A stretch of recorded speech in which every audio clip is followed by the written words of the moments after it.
இது மகிமை நேரம். கர்த்தராகிய இயேசு கிறிஸ்துவின் நாமத்தினாலே நேயர்கள், மகிமை டிவி நேயர்கள் அனைவருக்கும் அன்பான கிறிஸ்துமஸ் வாழ்த்துக்களை தெரிவித்துக் கொள்கிறேன். இந்த நாள் நம்முடைய கர்த்தராகிய இயேசு கிறிஸ்து பிறந்த நாள். இன்று உங்களுக்கு இரட்சகராகிய கிறிஸ்து இயேசு தாவீதின் ஊரிலே பிறந்திருக்கிறார் என்று சொல்லி மேய்ப்பர்களோடு சொல்லப்பட்ட சந்தோஷத்தை நாமும் பெற்றுக்கொள்ளும்படியா இன்றைக்கு கிறிஸ்துமஸ் நாளிலே நாம் எல்லாரும் தேவனுடைய சமூகத்திலே காத்திருக்கிறோம். இந்த நாள் கர்த்தருடைய பிறந்த நாளிலே கிறிஸ்துமஸ் தினத்தை கொண்டாடுகிற எல்லாருக்கும் எங்கள் அன்பான வாழ்த்துக்களை தெரிவித்துக் கொள்கிறோம். நாம் அநேக குழந்தைகளுடைய பிறப்பை பற்றி இந்த வாரம் முழுவதும் தியானித்து கொண்டு வந்தோம். இந்த நாளிலே நாம் தியானிக்க போகிற குழந்தை இயேசு என்கிற குழந்தை. இந்த குழந்தை பிறப்பதற்கு முன்பதாக பல ஆயிரம் ஆண்டுகளுக்கு முன்பதாகவே தீர்க்கதரிசிகளால் முன்னறிவிக்கப்பட்டது, நமக்கு ஒரு பாலகன் பிறப்பார், நமக்கு ஒரு குமாரன் கொடுக்கப்படுவார் என்று சொல்லி. கர்த்தத்துவம் அவருடைய தோளின் மேல் இருக்கும், அவர் நாமம் அதிசயம், அவர் ஆலோசனை கர்த்தர், அவர் வல்லமையுள்ள தேவன், நித்திய பிதா, சமாதான பிரபு என்றெல்லாம் அவருக்கு பெயர்கள் எல்லாம் கொடுக்கப்பட்டது. அவர் நித்தியமான ஆளுகை உடையவராய் இருப்பார் என்று சொல்லி, அவர் என்றைக்கும் அரசாளுவார் என்று சொல்லி அந்த குழந்தை பிறப்பதற்கு முன்பதாகவே சகலமும் முன்னறிவிக்கப்பட்டது. முன்னறிவிக்கப்பட்ட முன்குறிக்கப்பட்ட நியமத்தின்படியே இயேசு என்கிற குழந்தை வந்து பிறந்து அவர் பிறக்கும் பொழுது அந்த கால சூழ்நிலையிலே தேவதூதன் மூலமாக இப்படியாய் உரைக்கப்பட்டது, இம்மானுவேல் என்று பெயரிடுவார்கள், ஒரு கன்னிகை கர்ப்பவதியாகி குழந்தையை பெற்றெடுப்பால் இம்மானுவேல் என்று பெயரிடுவார்கள் என்று சொல்லி. அப்போ அது தேவதூதன் கேப்ரியல் வந்து சொல்லும் பொழுது யோசேப்போட சொல்லுவார், உன்னுடைய மனைவியாகிய மரியாதை சேர்த்து கொள்ள ஐயப்படாதே, அவளிடத்தில் உற்பத்தியா இருக்கிறது பரிசுத்த ஆவியினால் உண்டானது, அந்த குழந்தைக்கு இயேசு என்று பெயரிட வேண்டும், ஏனென்றால் அவர் தமது ஜனங்களின் பாவங்களை நீக்கி அவர்களை ரட்சிப்பார். இயேசு என்றால் பாவங்களை நீக்கி ரட்சிக்கிறவர். பாவிகளை ரட்சிக்க கிறிஸ்து இயேசு இந்த உலகத்தில் வந்தார் என்கிற வார்த்தை உண்மையும் எல்லா அங்கீகரிப்புக்கும் பாத்திரமுமானது என்று எழுதப்பட்டிருக்கிறது. அப்ப இயேசு இந்த உலகத்துல வந்த நோக்கமே, அவர் குழந்தையாக பிறந்த நோக்கமே பாவிகளை ரட்சிப்பதற்காகத்தான். அந்த ரட்சிப்பு அப்படி என்கிறது ரத்தம் சிந்துதல் இல்லாமல் பாவ மன்னிப்பு இல்லை என்று எழுதப்பட்டிருக்கிறது. அப்போ ரத்தம், இந்த குழந்தை இயேசுவாய் இந்த குழந்தை பிறந்து இது வளர்ந்து இந்த முழு உலகத்தின் பாவங்களை சுமந்து அவர் இந்த உலகத்தின் பாவங்களை சுமந்து தீர்க்கிற தேவ ஆட்டுக்குட்டியாக அவர் மரித்து பாவ மன்னிப்பை உண்டாக்க வேண்டும் என்பது தேவனுடைய திட்டம். இதற்காகவே இந்த உலகத்திலே இயேசுவாகிய குழந்தை பரிசாக நம் அனைவரையும் பாவ மன்னிப்பு கொடுத்து நம் அனைவரையும் மீட்கும் பொருளாக நமக்கு பரிசாக அனுப்பப்பட்டது. முதல் நாள் நம்ம ஆரம்பிக்கும் போது ஆதாம் செய்த பாவத்தினாலே நாம் எல்லாரும் பாவிகள் ஆக்கப்படுகிறோம். நாம் பாவிகளாய் இருக்கிறதுனால தான் பாவம் செய்கிறோம். பிறப்பே பாவத்துல இருக்குது. நாம் பாவம் செய்யறதுனால பாவிகள் ஆகல, பாவிகளாய் பிறக்கிறதுனால பாவம் செய்யறோம்னு பார்த்தோம். இப்போ இரண்டாவது ஆதாமாக இயேசு கிறிஸ்து வெளிப்படுகிற பொழுது இந்த இயேசு கிறிஸ்துவை விசுவாசிக்கிறதுனாலே நாம் இவர் எல்லா நியாயப்பிரமாணத்தின் நீதியையும் நிறைவேற்றி, பாருங்க, பாவத்திலிருந்து விடுபடுவதற்காக பாவ மன்னிப்பிற்காக அந்த நாட்களிலே கர்த்தர் பல நியமங்களையும் பிரமாணங்களையும் உருவாக்கி இருந்தார். அவர் கொடுத்திருந்தார் தம்முடைய ஜனங்களுக்கு பலிகள் மூலமாக அவர்களை சுத்திகரிப்பதற்கான நியமங்கள், கற்பனைகள், கட்டளைகள் எல்லாம் கொடுக்கப்பட்டிருந்தது.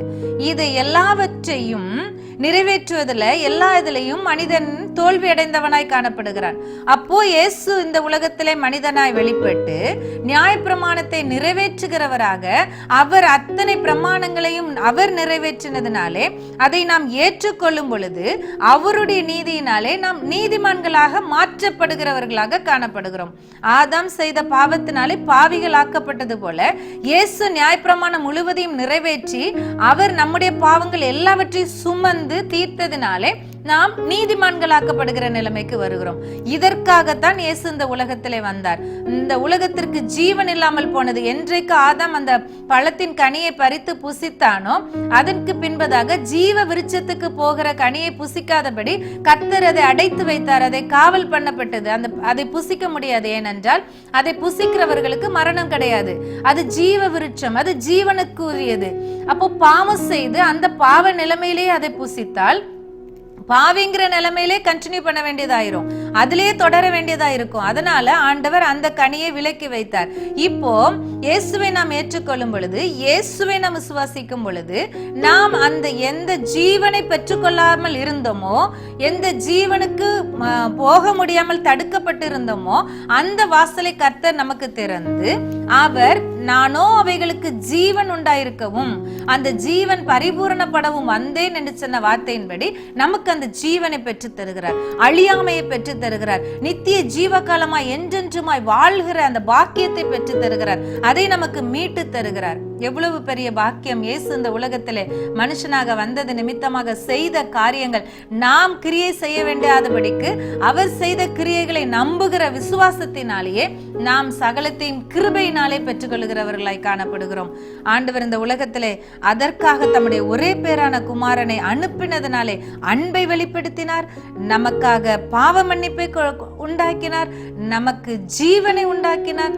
இப்படியாக அவர் நம்மேல் வைத்த அன்பு மிகப்பெரியது, நமக்காக நம்மேல் வைத்த அன்பை நிமித்தமாக செய்த காரியங்களும் மிகப்பெரியது என்று நாம் பார்க்க முடியும்.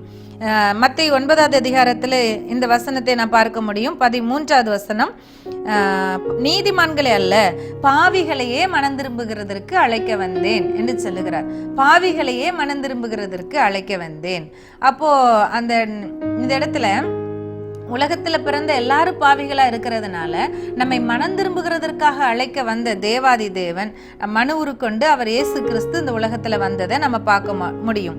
அது 16வது 17வது வசனத்துல நம்ம பார்க்கும் பொழுது, ஒருவனும் கோடி துண்டை பழைய வஸ்திரத்தோடு இணைக்க மாட்டான், இணைத்தால் அதனோட இணைத்த பழைய துண்டு புதியதை வஸ்திரத்தை கிழிக்கும், பீறல் அதிகமாகும் என்று எழுதப்பட்டிருக்கிறது.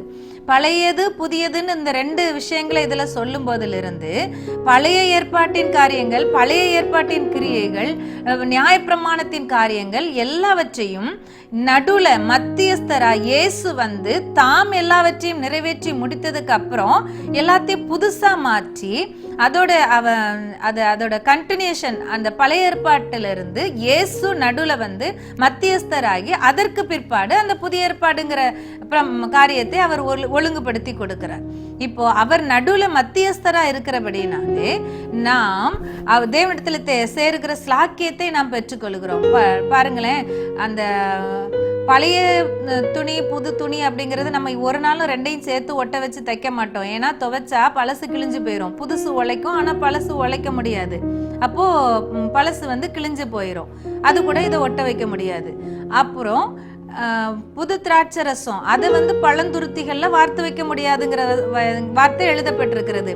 புது துருத்தி என்ன ஆகும்னா, புது ரசத்தை ஊற்றின உடனே அது அப்படியே விரிஞ்சு கொடுக்குமா, எலாஸ்டிசிட்டி அது இழுத்து கொடுக்கும். அப்போ அந்த புது திராட்சை ரசத்தோட வீரியம் அதை தாங்குகிற அளவுக்கு அந்த புது துருத்தியோட தன்மை இருக்கும், எலாஸ்டிசிட்டி இருக்கும், விரிஞ்சு கொடுக்கும். ஆனா அது துருத்தி பழசானதுக்கு அப்புறம் அது அப்படியே ஹார்ட் ஆயிரும், அப்படியே கடினமாயிரும். அப்போ கொண்டு போய் அதுல புதுசா ஏதாவது ரசத்தை ஊத்துனா அது விரிஞ்சு கொடுக்க முடியாம அது கிழிஞ்சு போகிறது, அதனால ரசம் சிந்தி போகுது, அதனால அந்த துருத்தியும் கெட்டு போகுது அப்படின்னு சொல்லி எழுதப்பட்டிருக்கிறது. அப்போ ஆண்டவர் இயேசு கிறிஸ்து மத்தியஸ்தனாய் வந்து பழசுக்கும் புது அதுக்கும் அல்லது பழைய ஏற்பாட்டுக்கும் புதிய ஏற்பாட்டுக்கும் அல்லது பாவ பிரமாணத்துக்கும் அவர் நமக்கு கொடுத்த ஜீவ பிரமாணத்துக்கும் நடுவில் மத்தியஸ்தரா இயேசு கிறிஸ்து வெளிப்பட்டது நிமித்தமாக நாம் இன்றைக்கு ஆசீர்வதிக்கப்பட்டிருக்கிறோம், பிதாவோடு கூட நாம் இணைக்கப்பட்டிருக்கிறோம். இப்படிப்பட்ட பெரிய பாக்கியத்தை நாம் பெற்றிருக்கிறோம். இந்த கிறிஸ்துமஸ் நாள் தேவன் நமக்கு பரிசாக கொடுக்க நாள். இது வெறும் பிறந்த நாள் கொண்டாடுகிற கொண்டாட்டம் அல்ல, இது நம் புதிய ஏற்பாட்டை நமக்கு ஏற்படுத்தி நமக்கு ஜீவனை கொடுத்து நம்மை நித்தியத்தில் இணைப்பதற்காக தேவன் ஏற்படுத்தின ஏற்பாடு. இதற்காக நாம் கர்த்தரை துதிப்போம், நாம் ஜெபிக்கலாம். ஆண்டவரே, உம்மை துதிக்கிறோம், ஸ்தோத்திரிக்கிறோம். இந்த மனமகிழ்ச்சி நாளுக்காக நன்றி செலுத்துகிறோம். இந்த நாளிலே நீர் பாராட்டின கிருபைக்காக நன்றி செலுத்துகிறோம். நீர் பரிசாக எங்களுக்கு அளிக்கப்பட்டதற்காக நன்றி செலுத்துகிறோம். எங்களை புதியவர்கள் ஆக்கினதற்காக நன்றி செலுத்துகிறோம். பிதாவோடு இணைத்ததற்காக நன்றி செலுத்துகிறோம். ஆண்டவரே, சுபாவப்படி யூதர்களா இருந்தவர்களுக்குன்னு இருந்த அந்த பிரமாணங்கள், அந்த பழைய ஏற்பாடுகள் எல்லாவற்றையும் மாற்றி எங்களை உம்முடைய உடன்படிக்கைக்குள்ளாய் ஆண்டவரே புதிய ஆண்டவரே ஏற்பாட்டிற்குள்ளாய் நீர் எங்களை கொண்டு வந்ததற்காய் உமக்கு நன்றி செலுத்துகிறோம். புதிய புதிய கிருபைகளை நீர் எங்களுடைய வாழ்க்கையில தரப்புகிறதற்காய் ஸ்தோத்திரம் ஆண்டவரே. உமக்கு நன்றி ஆண்டவரே. இந்த பண்டிகையின் சந்தோஷம் வருகிற புதிய வருஷத்தின் சந்தோஷம் ஆண்டவரே ஆண்டு முழுவதும் நிலைத்திருக்கும்படியா எங்களை ஆசீர்வதிப்பீராக. துதி கனம் மகிமை உமக்கு ஏறெடுக்கிறோம். இயேசுவின் நாமத்தில் ஜெபிக்கிறோம் நல்ல பிதாவே, ஆமென்.